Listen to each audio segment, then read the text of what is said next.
Welcome to our channel.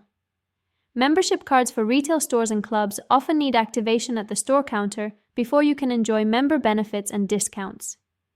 Here's how to complete this simple process. Step 1. Visit the retail store or club where you received your membership card during their business hours. Check if there are specific customer service hours, if applicable. Step 2. Bring your membership card and a valid photo ID with you. Some stores may also require proof of address or the original membership application. Step 3. Approach the customer service counter or membership services desk. These are typically located near the store entrance. Step 4. Inform the associate that you need to activate a new membership card.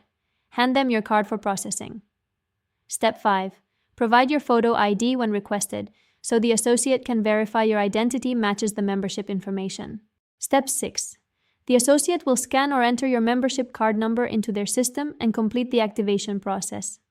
Step 7. You may be asked to sign a membership agreement or verify your contact information. Confirm that all details displayed are correct. Step 8. Once activation is complete, the associate will hand back your card and may provide additional information about member benefits, rewards programs, or exclusive offers. Your membership card is now active, and you can use it immediately for purchases and discounts at the store. Don't forget to like this video and subscribe to our channel.